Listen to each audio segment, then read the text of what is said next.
Cos square 90 তো 0। হ্যাঁ হ্যাঁ, সুন্দর একটা অবজারভেশন আসছে।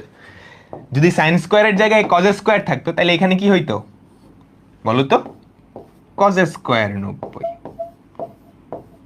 কজ স্কোয়ার 90 হলে অ্যান্সার কি? 0। বুঝছো? সাইন স্কোয়ারের জায়গায় যদি কজ স্কোয়ার থাকতো তাহলে অ্যান্সারটা কি? 0 হইতো। ঠিক আছে, এবার এটা লিখে নাও। এবার এটা লিখে নাও, আমি 30 সেকেন্ড একটু টাইম দিচ্ছি। সব কিছু একদম ক্রিস্টাল ক্লিয়ার হয়েছে না আমাকে বলো তো? যাদের হয় নাই একটু রিক্যাপ করবা। ফেসবুকে লাইভেই পেছনে টেনে দেখা যায় মিডল কি অলওয়েজ 90 হবে? হ্যাঁ। সমান্তর ধারায় মধ্যপদ কি হয় যদি পদ সংখ্যা বেজোড় হয়? একটা না, আদিপদ প্লাস শেষ পদ ডিভাইডেড বাই 2। আমি এখানে তো বলেই দিচ্ছি আদিপদ আর শেষ পদ যোগ করলে 180 হওয়া লাগবে সেকেন্ড টাইপে, তাই না? তাহলে এটাকে 2 দিয়ে ভাগ করলে কত? 90 হবে।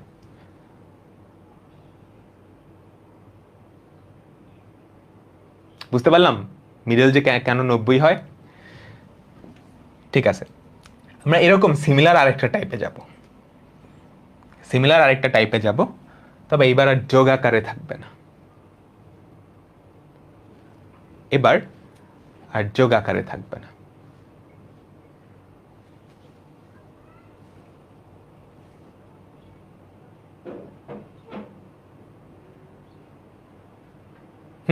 যদি কস থাকে তাহলে অ্যান্সার কি?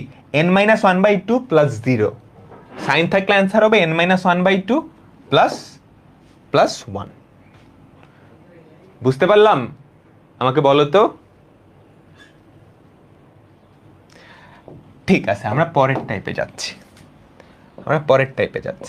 আমাদের পরের টাইপটা হচ্ছে, খেয়াল করো, এটা একটু খাতায় তোলো এবং কিছু অবজারভেশন একটু খেয়াল করো।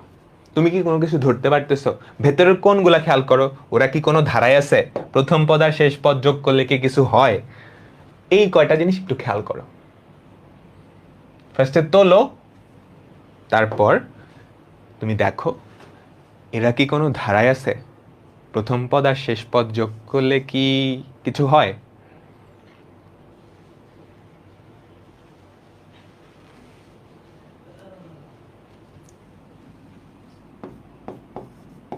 আমাকে বলো তো, tan π/2 মাইনাস থিটা এটা কি? কট থিটা না? এবং tan থিটা আর কট থিটা তুমি যদি গুণ করো অ্যান্সার 1 হয়।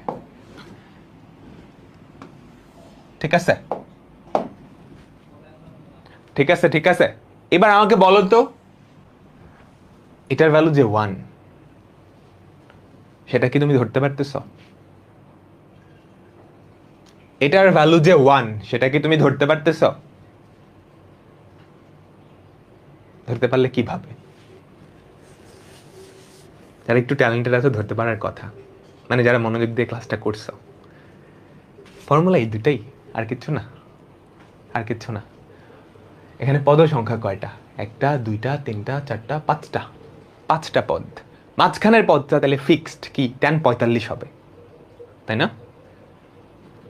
তাই তো, এটা প্লাস এটা বাই 2 tan 45। খেয়াল করো মাঝখানের পদটা কিন্তু tan 45, এটার ভ্যালু 1, tan 45 এর ভ্যালু 1। এটা নিয়ে মাথা ঘামানোর কিচ্ছু নাই। এইবার আমাকে বলো তো এইটা আর এইটা যোগ করলে কত হয়? অ্যান্সার 3 না রে, এটা তো যোগ না, গুণ আকারে আছে। দেখো এইটা আর এইটা যোগ করলে 90 হয় না? তার মানে এই জিনিসটাকে আমরা কি লিখতে পারি? 90 মাইনাস π/20 বা π/2 মাইনাস π/20। খেয়াল করো, এই যে ধরতে পারতেছ? দেখো এটাকে কি লেখা যায়? π/2 মাইনাস π/20। তার মানে এটা কি cot π/20 হবে না? cot π/20 tan π/20 ঘেচাং 1। আবার 3π/20 7π/20 যোগ করলে কত হয়? π/2। তাহলে এই যে 7π/20 এটাকে আমরা কি লিখতে পারি? π/2 মাইনাস 3π/20। তাই না? কারণ যোগ করলে তো 90 হয়। তাহলে এটাকে π/2 মাইনাস এই কোণটা হিসেবে লিখতে পারি। তাহলে cot 3π/20, এটা কাটা, এই দুইজন কাটা গিয়ে 1, এই দুইজন কাটা গিয়ে 1, মাঝখানের বেচারা তো 1ই। বুঝছো? বুঝছো না? শেষ শেষ। এখন জাস্ট তুমি দেখাও, সহজ না? আমাকে বলো তো, সহজ না? তো তুমি কি করবা? tan π/20, tan 3π/20, tan π/4, মাঝখানের পদটা tan 45 হবে, এটা আমি জানি। এরপরে tan 7π/20, এটাকে আমরা লিখতে পারি 10π - 3π ডিভাইডেড বাই 20। এভাবে লেখার কারণ তো নিশ্চয়ই বুঝতে পারতেছো। 10π কে যদি 20 দিয়ে ভাগ করো 90 ডিগ্রি বা π/2 থাকবে, প্লাস tan 10π - π/20, তাহলে কি থাকে? tan π/20 ইন্টু tan 3π/20 ইন্টু এটার ভ্যালু 1 ইন্টু cot, এটার আমি ভাঙায় লিখতেছি না, বুঝছো? এতক্ষণে তোমাদের ওই বুদ্ধি হইছে না? লিখবো, আচ্ছা লিখি tan π/2 মাইনাস 3π/20, দেখছো এখানে প্লাস দিয়ে দিছি, সর্বনাশটা করছে, ইন্টু tan π/2 মাইনাস π/20। তাহলে কি থাকে আমাকে বলো তো? tan π/20, tan 3π/20 into cot 3π/20 into cot π/20। ও ঘ্যাচাং, ও ঘ্যাচাং, আমাদের অ্যান্সার কি? 1। সবগুলা 1 গুণ আকারে থাকে, মানে দুইটা 1 গুণ হবে 1। এই বলো, বুঝছো?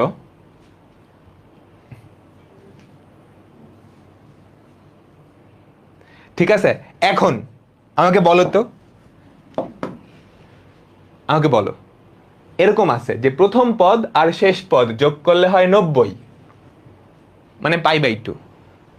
যতগুলা পদই থাকুক না কেন, ভেতরের কোণগুলা যদি সমান্তর ধারায় থাকে, এই গুণফলটার রেজাল্ট কত হবে? 1। কেন হবে বুঝছো? কেন হবে বুঝছো? আমি যদি একটা দেই, ধরো এরকম tan π/20, tan 2π/20, tan 3π/20, এভাবে করে tan 9π/20। গুণফল কত হবে আমাকে বলো তো এটার? তুমি জাস্ট প্রথম পদ আর শেষ পদ যোগ করবা, যদি 90 হয় এবং ভেতরের কোণগুলো সমান্তর ধারায় থাকে, ওটার অ্যান্সার 1 হবেই। একদম কমন সেন্স, তাই না? এখানে কি আমাদের পদ সংখ্যা বেজোড় ছিল, এজন্য আমি যে কথাগুলো বলতেছি প্রত্যেকটা বুঝতে হবে, একটু মনোযোগ দাও। এখানে পদ সংখ্যা বেজোড় ছিল, এজন্য মাঝখানের পদটা tan 45টা 1 হয়ে গেছে। আগের দুইটা পদ, পরের দুইটা পদ কাটাকাটি গিয়ে 1 হয়েছে। এখন পদ সংখ্যা যদি বেজোড় হইতো, বুঝো, পদ সংখ্যা যদি বেজোড় হইতো, তাহলে মাঝখানের পদ কিন্তু এরকম না, এই পাশে 3টা পদ থাকতো, ওই পাশে 3টা পদ থাকতো। ধরো 6টা পদ, পদ সংখ্যার জোড়, এই পাশে 3টা, ওই পাশে 3টা, এই পাশের 3টা, ওই পাশের 3টাকে কাটা গিয়ে 1 হয়ে যেত।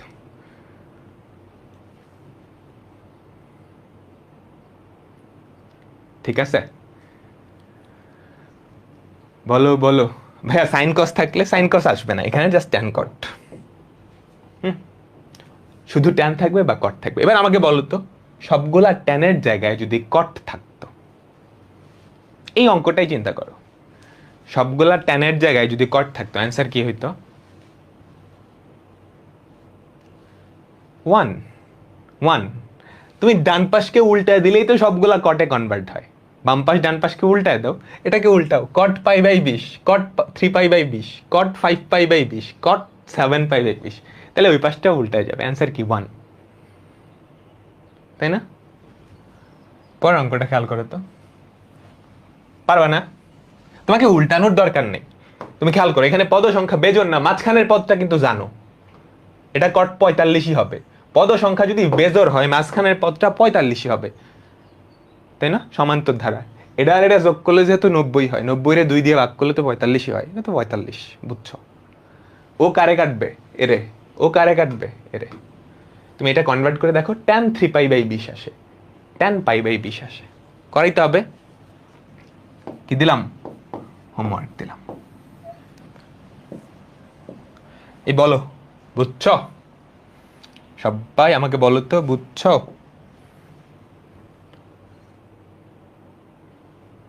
ঠিক আছে, ঠিক আছে, কোয়েশ্চেনটা পড়ো, কোয়েশ্চেনটা পড়ো। প্রথম পদ আর শেষ পদ যোগ করলে যদি 90 হয় তাহলে ট্যান থাকুক বা কট থাকুক অ্যান্সার সব সময় 1। প্রথম পদ আর শেষ পদ যদি যোগ করলে 90 হয় তাহলে ট্যান থাকুক বা কট থাকুক অ্যান্সার সব সময় 1। এইবার এটার দিকে একটু তাকাও, কোনো কিছু ধরতে পারতেছো? পদগুলা সমান্তর ধারায় আছে, কোনগুলা? কোনগুলা সমান্তর ধারায় আছে না? প্রথম পদ আর শেষ পদ যোগ করো তো, থিটা প্লাস 19 থিটা যোগ করলে কত হয়? 20 থিটা। থিটার ভ্যালু কত? π/20, 20 ইন্টু π/20, তার মানে যোগ করলে 180 ডিগ্রি হয়ে যেতেছে, তাই না?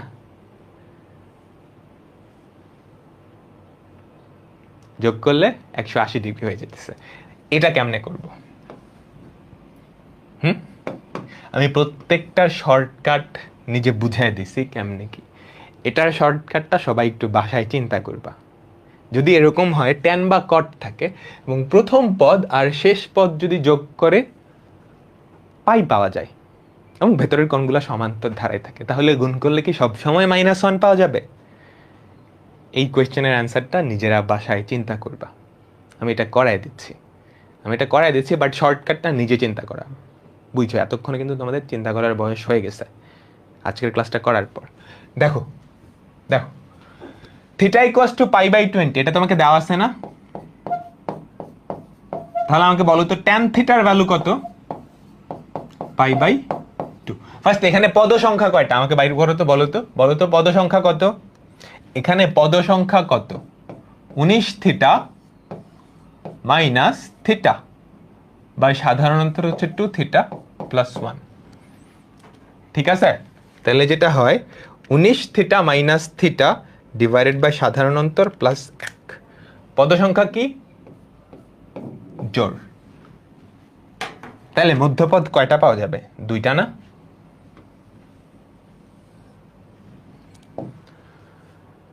বুঝছো? পদ সংখ্যা বেজোড় হলে একটা ঝামেলা হয়ে যাইতো। কি ঝামেলা?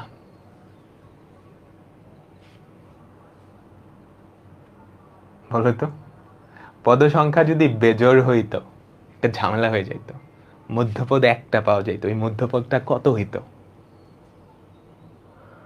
tan 90। tan 90-র ভ্যালু কি? অসংজ্ঞায়িত। তো এখানে পদ সংখ্যা কখনোই কি বেজোড় হবে না। এই টাইপে পদ সংখ্যা কখনোই বেজোড় হবে না। ঠিক আছে? তাহলে এই জিনিসগুলোকে তুমি কি লিখতে পারবে আমাকে বলো তো? tan theta into tan 3 theta into tan 5 theta into tan 7 theta into tan 9 theta into এরপরটা হবে tan 11 থিটা। ঠিক আছে? আমি সবগুলা পদই লিখতেছি। tan 11 theta into tan 13 theta into tan 15 theta into tan 17 theta into tan 19 theta. তো সবগুলা পদ লেখা হয়েছে না? দেখো এবারও কি আমি 2টা কালার দিয়ে করে ফেলছি। মিল পাইতেছো সাইন স্কোয়ার কজ স্কোয়ারের সাথে? আমাকে বলো তো, মিল পাইতেছি, কিছুটা মিল পাইতেছি, তাই না? কিছুটা মিল পাইতেছি, তাই না? সাদা যেই ধারাটা, এটার দিকে তাকাও, এটার অ্যান্সার কত হবে আমাকে বলো। সাদা ধারাটা আর হলুদ ধারাটা আমরা আলাদাভাবে সমাধান করব। সাদা যেই ধারাটা, এই ধারাটা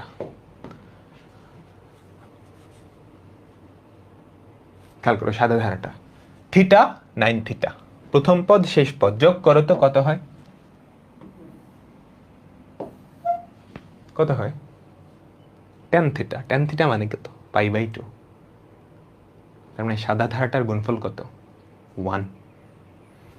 এবার আসলে হলুদ ধারাটা, প্রমাণ দেখে বুঝতেছে তাহলে হলুদ ধারাটার গুণফল অবশ্যই -1 হবে, -1ই হবে। তো ঘাবড়ানোর কিছু নাই। যে tan 11 থিটা, tan 11 থিটা আর tan 19 থিটা, এই দুইটা কোনোভাবে জোড়া বাঁধবে। তুমি বুঝতেছো কিভাবে জোড়া বাঁধবে? tan 11 থিটাকে কি লেখা যায় বলো? tan থিটার ভ্যালু হচ্ছে π/2, তাহলে 11 থিটাকে কি লেখা যায়? tan থিটা প্লাস থিটা, 10টা থিটা প্লাস থিটা, তার মানে কি π/2 প্লাস থিটা। তাহলে এটা কি হয়ে যাবে? -cot theta, -cot theta. আর এটাকে কি লেখা যায়? 20টা থিটা মাইনাস থিটা, মানে পাই মাইনাস থিটা। তাহলে এটা হবে -tan থিটা। বুঝছো? এটা হবে -cot থিটা, এটা হবে -tan থিটা, এটা হবে -cot 3 থিটা, এটা হবে -tan 3 থিটা। ও ঘ্যাচাং দুজনেই কিন্তু মাইনাস আছে, ও ঘ্যাচাং। মাঝখানের পদটা হবে tan 15 থিটা, 15 দিয়ে যদি গুণ করো -3 মানে 3π/4 মানে tan 135 ডিগ্রি, যেটার ভ্যালু -1। বুঝছো? বুঝছো বুঝছো? আচ্ছা বুঝাইতেছি, তারা না আর কিছু নাই। তো আমাদের সাদা কালারের যে ধারাটা আমি একটু লিখি, tan থিটা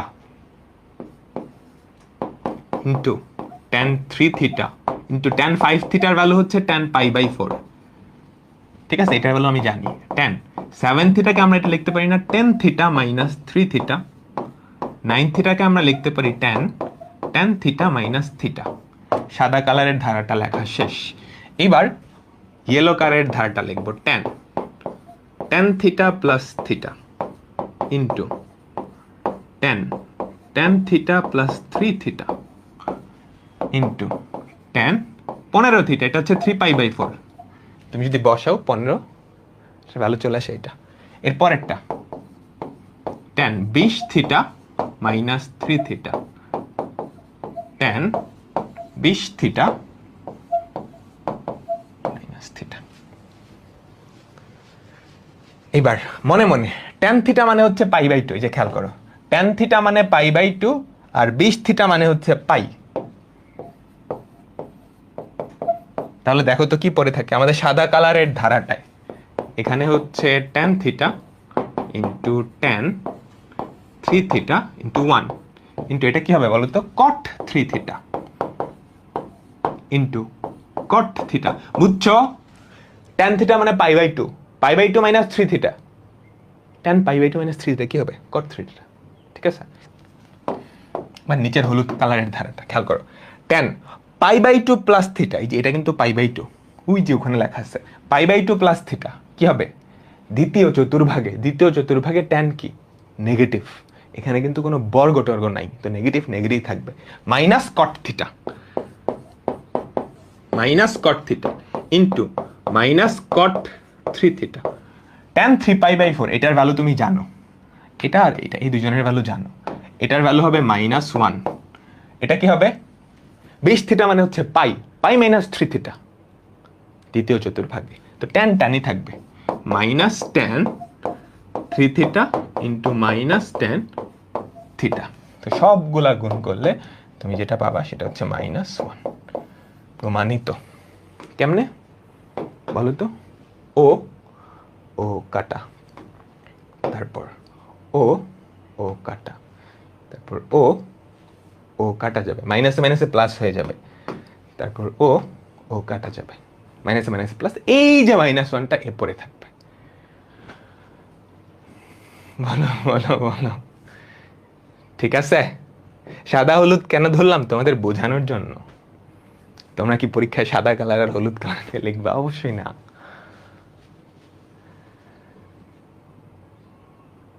ঠিক আছে, পারবা না এই টাইপের যে কোনো অঙ্ক দিলে? পরেরটাই যাইতেছি। আমাকে বলো তো, সবগুলা ট্যানের জায়গায় যদি সবগুলা কট থাকতো, লাস্টের সেকেন্ড লাইনটা লাস্টের দিক দিয়ে বুঝো নাই, বুঝবা। তুমি প্রথম ক্লাস ঠিক মতো করে আসো, তাইলে বুঝবা। নাহলে এখানে তুমি মনোযোগ মিস করছো। খেয়াল করো, এই যে 17 থিটাকে আমি কি লিখছি, 20 থিটা মাইনাস 3 থিটা না? 20 থিটার ভ্যালু কত? পাই, পাই, তাই না? 20 থিটার ভ্যালু কত? পাই। এই যে 20 থিটার ভ্যালু হচ্ছে পাই। তো পাই মাইনাস 3 থিটা, পাই মাইনাস 3 থিটা, ট্যান দ্বিতীয় চতুর্ভাগে নেগেটিভ, তো এই জন্য আসছে নেগেটিভ। পাই আছে মানে কি, পাই বাই 2 এর জোর গুণিতক 2 ইন্টু পাই বাই 2, তার মানে ট্যান ট্যানই থাকবে, মাইনাস ট্যান 3 থিটা। আর ওটা কি, মাইনাস ট্যান থিটা। কট থিটা, এই মাইনাস ট্যান থিটা কাটা, এটা এটা কাটা। মাইনাস কট কেন হলো? মাইনাস কট কই থেকে আসছে আমাকে বলো তো, তুমি উত্তর দাও, বলো মাইনাস কট কই থেকে আসছে? এখান থেকে আসছে, তাই না? এটার কি লেখা যায়? Tan theta plus theta. Tan theta মানে কি, পাই বাই 2। এই যে ট্যান থিটা মানে pi by 2, pi by 2 plus theta কোন চতুর্ভাগে? দ্বিতীয়। দ্বিতীয় চতুর্ভাগে ট্যান কি, নেগেটিভ, এই জন্য নেগেটিভ আসছে। ঠিক আছে, এবার পাই বাই 2 এর জোর গণিতক নাকি বেজোর গণিতক? এন এর ভ্যালু 1 না? পাই বাই 2 প্লাস থিটা মানে কি 1 ইন্টু পাই বাই 2, তো বেজোর গণিতক হলে ট্যান কিসে কনভার্ট হয়? কটে। কটে, ঠিক আছে, ওকে। পরেরটা বইটা আসছে 10 নম্বরের জন্য রিটার্নে, বলো পারবা? আগেরটাই জাস্ট ট্যানের জায়গায় কট দিয়ে দিছে, পারবা না? হোমওয়ার্ক দিয়ে দিচ্ছি, কিন্তু হোমওয়ার্ক দিয়ে দিচ্ছি, HW, ওকে, পারবা। ঠিক আছে, আমরা পরের অঙ্কটায় যাচ্ছি। পরের টাইপ, এই টাইপে এরকম থাকবে, তোমাকে বলবে n একটা পূর্ণ সংখ্যা, তাহলে এরকম কিছু একটা মান বের করো। এগুলো আসলে ফর্মুলা, আমরা যখন সেকেন্ড পেপারের চ্যাপ্টার 7 পড়ব তখন এই ফর্মুলাগুলো দেখব। এগুলো আসলে এক একটা ফর্মুলা, আমরা যখন সেকেন্ড পেপারের চ্যাপ্টার 7 দেখব তখন এই ফর্মুলাগুলো দেখব। আপাতত খেয়াল করো, এরকমই যে n একটা পূর্ণ সংখ্যা হলে এই ভ্যালুটা বের করতে বলবে। আরেকটা অঙ্ক দেখো একই টাইপের, n একটা পূর্ণ সংখ্যা হলে এই ভ্যালুটা বের করতে হবে। আচ্ছা, ঠিক আছে, তো আমরা একটু চতুর্ভাগ নিয়ে আরেকবার একটু কথা বলি। আমাদের 4টা চতুর্ভাগ ছিল না? সবাই বলো তো, আমাদের যে 4টা চতুর্ভাগ ছিল, জিরো কোণ আমরা এখন রেডিয়ানে হিসাব করব। জিরো কোণটা কোথায়? এখানে। জিরো কোণটা এখানে, তাই তো? পাই বাই 2 রেডিয়ান, সেই কোণটা কোথায়? এখানে। এটার সাথে আরো পাই বাই 2 যোগ করো, তাহলে কত হয়? পাই না? পাই কোথায়? এখানে না? আরো পাই বাই 2 যোগ করো, 3 পাই বাই 2 এখানে। এটার সাথে আরো পাই বাই 2 যোগ করো, পাই বাই 2 যোগ করো মানে অ্যান্টি ক্লকওয়াইজ 90 ডিগ্রি যাওয়া, তার মানে 2 পাই কোনটা কোনখানে? এখানে। আরো পাই বাই 2 যোগ করো, তাহলে আমাকে বলো তো 5 পাই বাই 2, এই কোনটা এখানে না? যে এটার সাথে আরো পাই বাই 2 যোগ করলা, তার সাথে আরো পাই বাই 2 যোগ করো, তাহলে 3 পাই এখানে, তাই না? 7 পাই বাই 2 এখানে। বুঝছো কি করতেছি? জাস্ট পাই বাই 2 যোগ করতেছি। 3 পাই এর সাথে আরো পাই বাই 2 যোগ করলে হয় 7 পাই বাই 2। এই 7 পাই বাই 2 এর সাথে আরো পাই বাই 2 যদি যোগ করো তাহলে হয় 4 পাই। কাহিনী বুঝছো?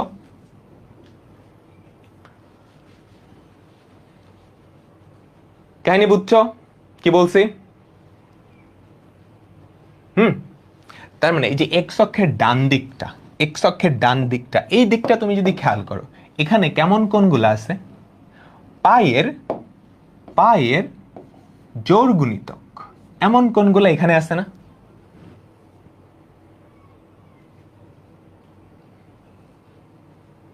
বলো।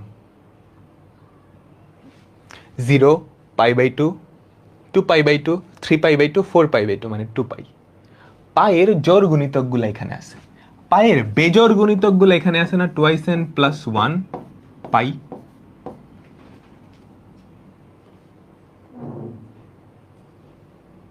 বুঝছো? পায়ের জোর গুণিতকগুলো এক্স অক্ষের ডান দিকে, এক্স অক্ষের ধনাত্মক দিকে আছে। পায়ের বেজোর গুণিতকগুলো এক্স অক্ষের ঋণাত্মক দিকে আছে। ঠিক আছে, বুঝতে পারলাম? আর পাই বাই 2 এর গুণিতকগুলো উপরে আর নিচে আছে, সেটা নিয়ে আপাতত খেয়াল করার দরকার নেই। হ্যাঁ, সেটা নিয়ে আপাতত খেয়াল করার দরকার নেই। এখন এই যে পুরা এক্স অক্ষ, আমরা বলতে পারি না এন পাই আকৃতির যে সমস্ত কোণ আছে, এন পাই, এনের ভ্যালু জোরে হতে পারে বেজোরে হতে পারে, এই আকৃতির কোণগুলো হয় এখানে থাকবে না হয় এখানে থাকবে। কাহিনী বুঝছো কি বলছি? এন পাই আকৃতির যেই কোণগুলো আছে, এনের ভ্যালু জোর হলে এখানে, এনের ভ্যালু বেজোর হলে এখানে। তার মানে এই যে এক্স অক্ষের উপরস্থ যে সমস্ত কোণ আছে তাদের সাধারণ আকৃতি আমি এন পাই হিসেবে লিখতে পারি। বুঝছো? আবার বলতেছি খেয়াল করো, তুমি একটু খেয়াল করো, 0, 2 পাই, 4 পাই, 6 পাই, এই কোণগুলো আমাদের এক্স অক্ষের ডান দিকে আসবে। এক্স অক্ষের ডান দিকে আসবে 0, 360, এরপর কত, 720, তাই না? আর 180, এরপর 3 ইন্টু 180, 4 ইন্টু 1 মানে 5 ইন্টু 180, এই কোণগুলো এক্স অক্ষের বাম দিকে আসবে। এটা বুঝছো তো? এটা বুঝতে পারলাম। আচ্ছা, এটা বুঝতে পারলে আমরা পরের অঙ্কটা করতে পারবো। হ্যাঁ, আমাদের এন পাই আকৃতির যে সমস্ত কোণ আছে সেগুলো হয় এক্স অক্ষের ডান দিকে থাকবে না হয় এক্স অক্ষের বাম দিকে। এনের ভ্যালু জোর হলে এক্স অক্ষের ধনাত্মক দিকে, এনের ভ্যালু বেজোর হলে এক্স অক্ষের ঋণাত্মক দিকে। ঠিক আছে, তো আমরা এখন এই অঙ্কটা যাব। এনের ভ্যালু পূর্ণ সংখ্যা হলে, এখন পূর্ণ সংখ্যাকে আবার দুই ভাগে ভাগ করা হয়, জোর বা বেজোর। বুঝতে পারলাম? পূর্ণ সংখ্যাকে আবার দুই ভাগে ভাগ করা হয়, হয় সেটা জোর না হয় সেটা বেজোর। তো আমাকে দুইটা কেস আলাদাভাবে দেখাইতে হবে। এই টাইপের অঙ্কের ক্ষেত্রে আমাকে দুইটা কেস কি করতে হবে, আলাদাভাবে দেখাইতে হবে। প্রথম কেস হচ্ছে এনের ভ্যালু যদি জোর হয়, সেক্ষেত্রে এটার অ্যান্সার কি হবে, এনের ভ্যালু বেজোর হলে এটার অ্যান্সার কি হবে তোমাকে আলাদা করে দেখাইতে হবে। তো এনের ভ্যালু যদি জোর হয় আমরা এন কে এভাবে লিখতে পারি না, n ইকুয়ালস টু 2m। যে কোনো জোড় সংখ্যাকে আমরা 2m এভাবে লিখতে পারি, যেখানে m বিলংস টু পূর্ণ সংখ্যা। তাই তো? এটা বুঝতে পারলাম, তাই না? আমরা ফার্স্টে ধরে নিচ্ছি যেহেতু বলছে n পূর্ণ সংখ্যা, দুনিয়ার সকল পূর্ণ সংখ্যাকে তুমি দুইটা ভাগে ভাগ করতে পারো, হয় জোর হবে না হয় বেজোর হবে। তো আমরা জোর ধরে একবার এটার অ্যান্সারটা বের করব, বেজোর ধরে এটার অ্যান্সারটা আরেকবার বের করব। তোমরা আপাতত ধরে নিচ্ছি n এর ভ্যালু হচ্ছে জোর। ঠিক আছে, n এর ভ্যালু যদি জোর হয় তাহলে n কে আমরা 2m আকারে প্রকাশ করতে পারবো, যে কোনো জোড় সংখ্যাকে এভাবে লিখতে পারো। তাহলে বলো তো আমাদের এই যে এইটা tan n pi by 2 plus minus 1 to the power n into pi by 4, এইটা কি হবে? এইটা কি হবে? তুমি যেটা করো n এর জায়গায় 2m বসায় দাও, n এর জায়গায় 2m বসায় দাও, tan n এর জায়গায় যদি 2m বসাও 2 টু কাটা m পাই পড়ে থাকবে plus minus 1 to the power 2m into pi by 4। আমাকে বলো তো মাইনাস 1 এর মাথায় যদি জোড় সংখ্যা দাও, মাইনাস 1 এর মাথায় যদি জোড় সংখ্যা দাও তাহলে তাহলে সেটা কি হয়ে যাবে? প্লাস 1 হয়ে যাবে, প্লাস 1 হয়ে যাবে। তো কি থাকে?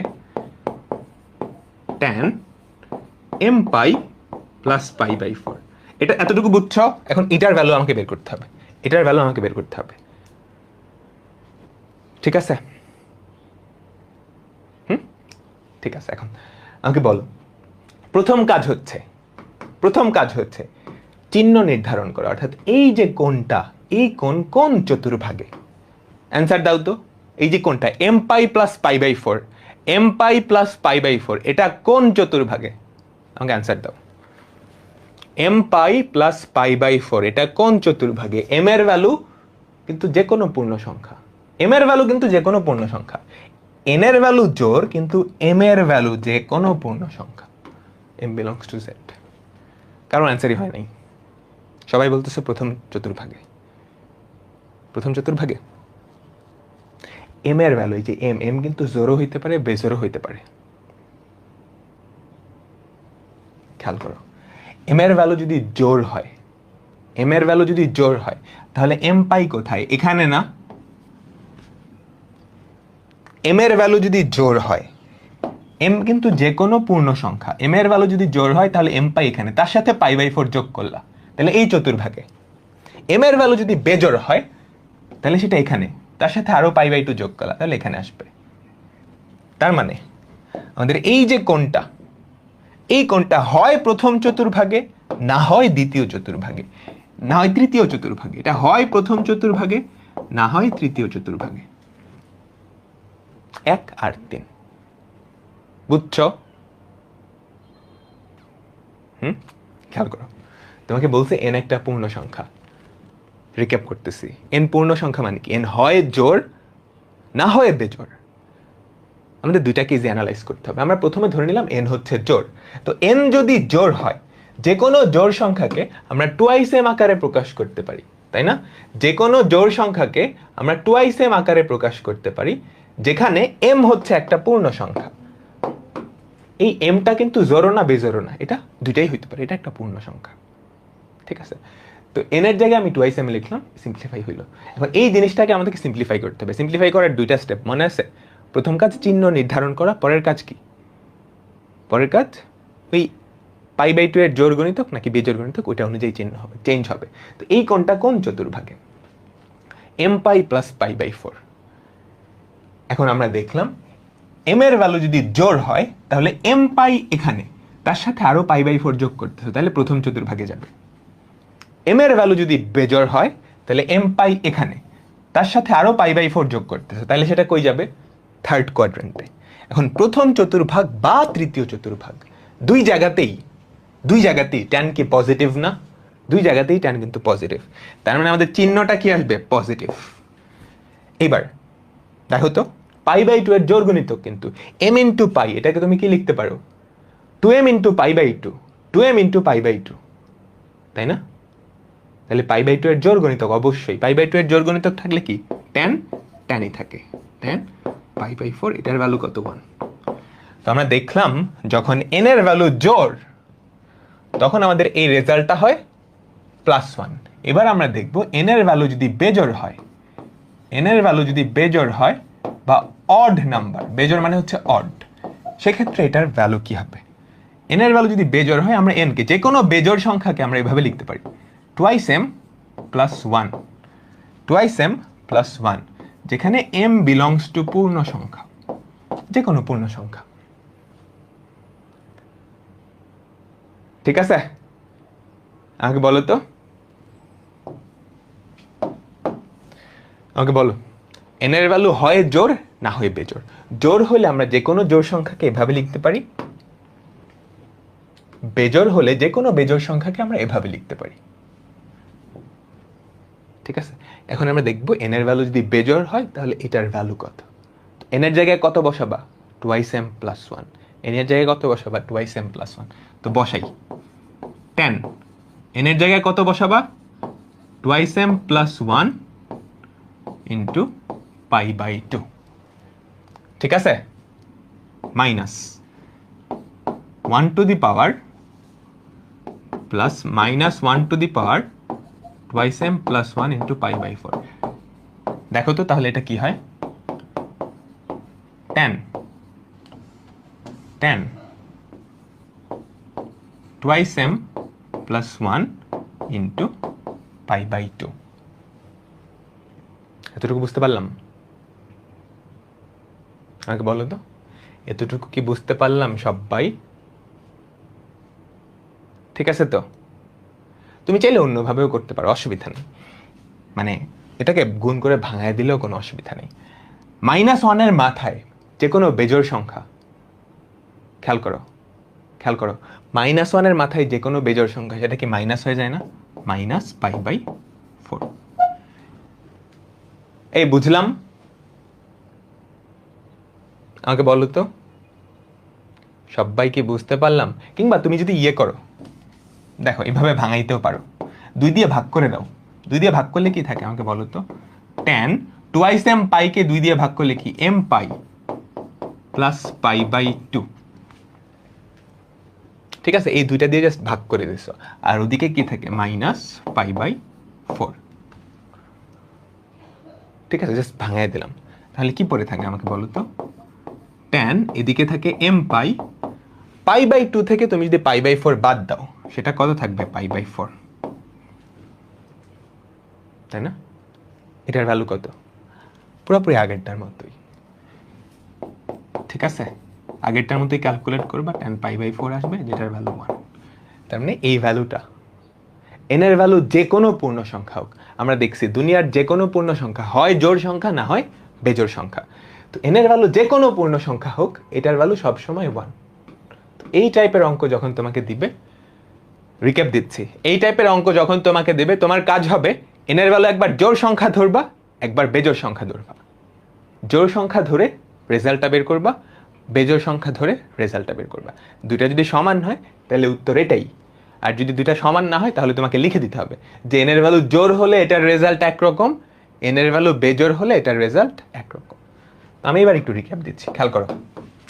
বলছে এন যে কোনো পূর্ণ সংখ্যা, তো আমরা একবার এন ধরবো জোড় সংখ্যা। তো এন যদি জোড় হয়, যে কোনো জোড় সংখ্যাকে তোমরা টুয়াইস এম হিসেবে লিখতে পারো, যেখানে এম হচ্ছে পূর্ণ সংখ্যা।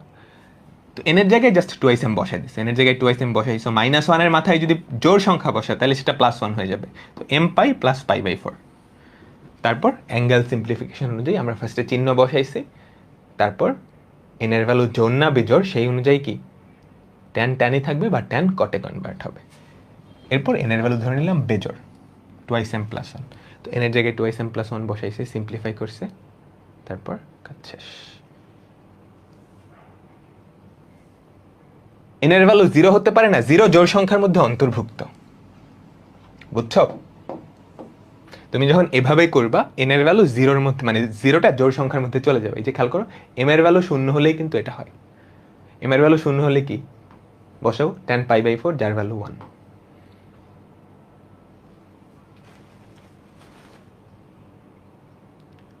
ঠিক আছে?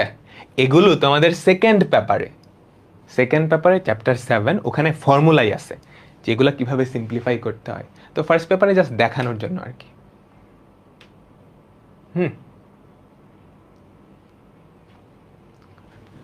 বিজন নাম্বারটা রিপিট করেন, ঠিক আছে? দেখো এম এর ভ্যালু টুয়াইস এম প্লাস 1 বসাইছো না, এবার জাস্ট ক্যালকুলেট করো, টুয়াইস এম কে 2 দিয়ে ভাগ করলে কত হয়? এম পাই। আরেকটা কি, এই যে 1 আছে, 1 কে 2 দিয়ে ভাগ করলে কত? খেয়াল করো, এই জিনিসটাই লিখছি, twice m pi plus pi by 2। এই যে এটাকে সিম্পলিফাই করলে এটা হয় না, 2 দিয়ে ভাগ করো না, তাহলে কি থাকে? M pi plus pi by 2। তারপর -1 এর মাথায় তুমি যে কোনো বেজোড় সংখ্যা দিলে সেটা কিন্তু মাইনাসই থাকে, তাহলে মাইনাস পাই বাই 4। তাহলে কি থাকে? Pi by 2 minus pi by 4। Pi by 2 থেকে পাই বাই 4 বাদ দিলে সেটা পাই বাই 4ই থাকে। তারপর কাজ শেষ। তারপর কাজ শেষ। বলো বুঝতে পারলাম? দেখো এখানে আমরা দেখলাম এন এর ভ্যালু যখন জোড় সংখ্যাটা 1 আসছে, বেজোড় হলেও 1 আসছে, ম্যাক্সিমাম ক্ষেত্রে এই দুটা সমানই আসে। সমান আসলে তো এটার ভ্যালু সবসময়ই 1। এখন যদি এরকম হয় এন এর ভ্যালু জোড় হলে অ্যান্সার একরকম আসে, বেজোড় হলে আরেক রকম আসে, সেক্ষেত্রে তোমাকে কি করতে হবে? লিখে দিতে হবে এন এর ভ্যালু জোড় হলে অ্যান্সার এইটা, ধরো এন এর ভ্যালু জোড় হলে অ্যান্সার আসছে +1, বেজোড় হলে -1 আসছে। তুমি কি করবা? এন এর ভ্যালু যখন জোড় তখন +1, যখন বেজোড় তখন -1। ঠিক আছে ভাইয়া? -2 -4 কি জোড় সংখ্যা? হ্যাঁ, -2 -4 জোড় সংখ্যা। একই রকম আরেকটা অঙ্ক আছে, তুমি এটা পারবা না? আমাকে বলো তো, এটার অ্যান্সার হবে √3/2। এন এর ভ্যালু একবার জোড় ধরবা, একবার বেজোড় ধরবা, তারপর অ্যান্সারটা নিয়ে আসবা। এটা হোমওয়ার্ক দিয়ে দিলাম, পারবা? আমাকে বলো তো।